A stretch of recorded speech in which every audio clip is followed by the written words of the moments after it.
আসসালামু আলাইকুম everyone, welcome back to my channel cooking by Zohra.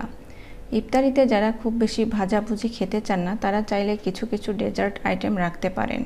R dessert হিসেবে আমার কাছে সবচেয়ে সহজ ও মজাদার হচ্ছে পুডিং। তাই আজকে আমি আপনাদেরকে একদমই সহজ এবং পারফেক্টভাবে ক্যারামেল পুডিং রেসিপি শেয়ার করব। আশা করছি আমার আজকের রেসিপিটি আপনাদের কাছে অনেক বেশি ভালো লাগবে। তো চলুন চলে যাওয়া যাক মূল রেসিপিতে। পুডিংয়ের জন্য প্রথমে আমি ক্যারামেলটা বানিয়ে নিব। তার জন্য চুলাইতে একটি হাঁড়ি বসিয়ে দিয়ে দিচ্ছি 1/3 কাপ চিনি, সামান্য একটু পানি। যখন ক্যারামেলের কালার আসা শুরু করবে তখন চুলার হিটটা লো মিডিয়ামের মাঝামাঝি রেখে অনবরত নেড়েচেড়ে পছন্দ মতো ক্যারামেলের কালার আসা পর্যন্ত অপেক্ষা করতে হবে। ক্যারামেলের কালারটা যখন এই রকম এসেছে তখন চুলাটা অফ করে দিয়েছি। খেয়াল রাখতে হবে যেন ক্যারামেলটা পুড়ে না যায়। এরপর যে পাত্রে পুডিংটা বানাবো সেই পাত্রে ক্যারামেলটা ঢেলে দিয়ে সুন্দরভাবে সেট করে নিতে হবে।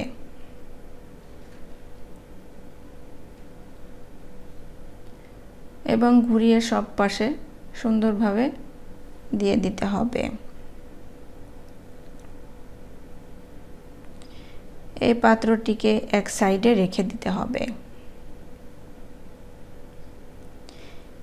এরপর একটি বোলে নিয়ে নিচ্ছি 2টি ডিম, 1/3 কাপ চিনি, সামান্য একটু লবণ, 1 চা চামচ ভ্যানিলা এসেন্স। ভ্যানিলা এসেন্সটা স্কিপ হয়ে গিয়েছে, আপনারা এটি দিয়ে নেবেন। এরপর ডিমের সাথে চিনি খুব ভালোভাবে মিশিয়ে নিতে হবে যেন চিনিটা ভালোভাবে গলে যায় এবং ডিমটা ভালোভাবে ফেটিয়ে নিতে হবে।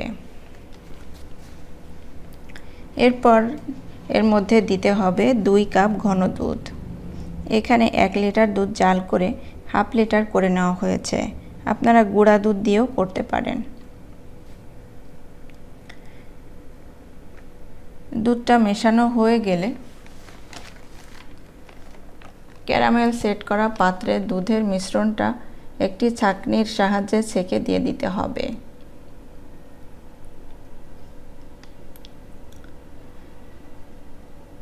এটি ছেঁকে দিতে হবে,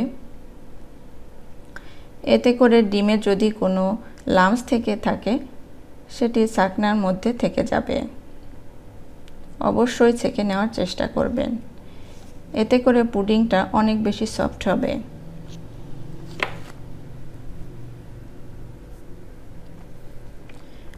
এরপর পুডিংয়ের বাটিটাকে ঢেকে দিচ্ছি। এরপর চুলাইতে একটি প্রেসার কুকার বসিয়ে এর ভিতরে একটি স্ট্রেনার দিয়ে 2 কাপ পানি দিয়ে পুডিংয়ের বাটিটা বসিয়ে দিচ্ছি এবং প্রেসার কুকারের মুখ লাগিয়ে 5 থেকে 6টা বাঁশি দিয়ে নিতে হবে।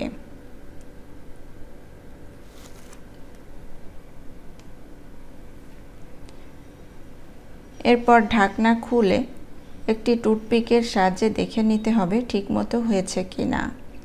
কাঠিটা শুকনা এসেছে, তার মানে হয়ে গিয়েছে।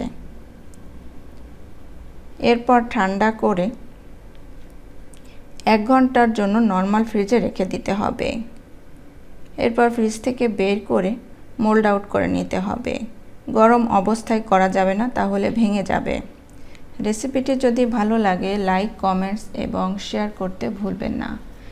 সেই সাথে চ্যানেলটাকে সাবস্ক্রাইব করে রাখবেন। আর আপনারা যারা ফেসবুক পেজ থেকে দেখছেন লাইক এবং ফলো দিয়ে না রাখলে প্লিজ লাইক এবং ফলো দিয়ে রাখবেন, তাহলে আমার কোনো ভিডিও আপলোড করার সঙ্গে সঙ্গে নোটিফিকেশন আপনাদের কাছে পৌঁছে যাবে। আজকে এখানে বিদায় নিচ্ছি, পরবর্তী রেসিপি দেখার আমন্ত্রণ জানাচ্ছি। আল্লাহ হাফেজ।